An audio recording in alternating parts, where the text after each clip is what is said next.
Hi, I'm Jared Compton, Assistant Professor of New Testament at Detroit Baptist Theological Seminary. Here with me today, my guest is Dr. Carl Martin, Associate Professor of Bible at Clearwater Christian College in Clearwater, Florida. Dr. Martin, great to have you today. Thrilling to be here. Yeah, thanks for joining us. You're up here to visit for our annual Day of Prayer, so you'll be ministering to us in the Word. Looking forward to it. Yeah, we're looking forward to it too. And you've agreed to talk a little bit about your life and studies, so we really appreciate it. Glad to. Yeah. Now, it sounds to me like you've been spending several of your summers over the last few years in Tyndale House, Cambridge. What are you working on there? Is there not a library closer to Clearwater that you could work at? Well, let's begin. In God's providence, I had taken a course under D.A. Carson at Biblical Seminary.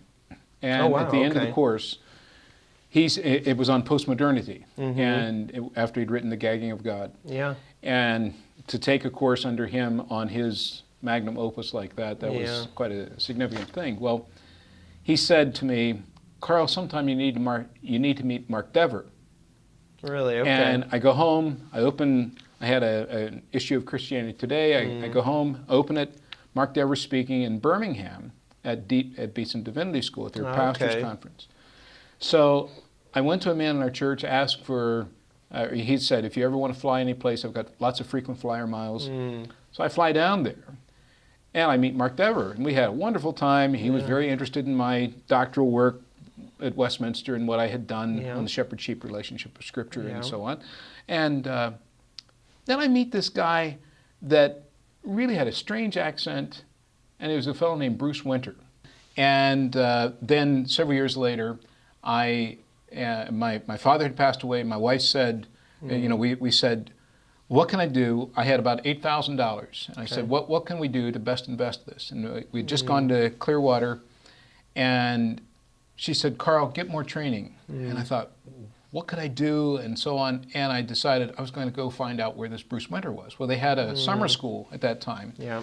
It was a marvelous thing where you go for 7 weeks, and they would actually take you to, he took us to Corinth and to Athens and to Ephesus and to Aphrodisia and to Laodicea and so forth. We went to those places. At the end, our final exam for that, we had to go to Aphrodisia without a map and find the different parts of the city and so forth. Then we came back. Did you find your way out of there? Thankfully, I'm alive to Here tell you about are, it, okay.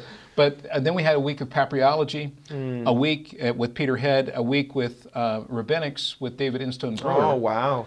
And then we had a week on the Dead Sea Scrolls with Charlotte Hempel, a week on the contemporary Greek writings of the New Testament with Bruce Winter, and then a week on inscriptions with Dirk Jonken. Wow. Well, it was just an incredible time. Yeah, I mean, all-star cast. Well, absolutely. Wow. So then I get there, and they needed somebody, their gardens were really in bad shape. And so I helped them with the gardening, and that opened, that placed a crack in their heart. Yeah, that's right. Allowing me to come back. Yeah. And I've been back a number of times. Well, then how many times have you been? 7 times. 7 times, okay. In 2009, I embarked upon this program with West, Wales Evangelical School of Theology. Okay. And I met up with Tom Holland, who is the overseer of the PhD program there. He met with me at the Tyndale Fellowship, which I had been going to. Okay. And then as I embarked on that program, in the United Kingdom, they want you to show that you have spent 6 months in the UK during your PhD studies. Right. Total, that's it. That's right. That's the only residency requirement. That's right. Okay. That's right. So that's not terrible. I teach very full-time loads at Clearwater, and the only window of time to get to the UK is in the summer. In the summer. So that's really why that's been the big draw. Yeah, there are a lot of other libraries, but I've got to say, Tyndale House is the 3rd largest theological library in the world. Is it really? And they have done a masterful job so that with their system, no book can be checked out.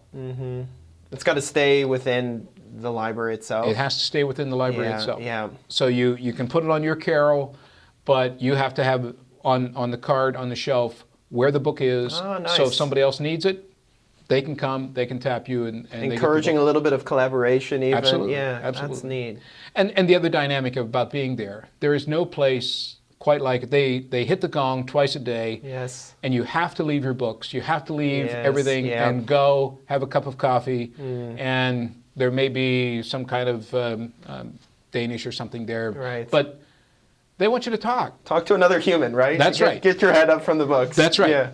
And as Bruce Winters said, many of those incredible ideas that you thought was the latest and greatest thing really came from that. When you begin to talk about it with others, it you realize how stupid it is, and it gets buried in the gardens there. Okay. So Vet's ideas there over Danish's. Absolutely, absolutely. And yet, at the other hand, some key insights. You have collaboration where, hey, I was thinking about your subject, and so it's just a marvelous. It's a phenomenal place to be. Yeah. The other thing is, you constantly are meeting people from all over the world. Oh yeah, international. Yep.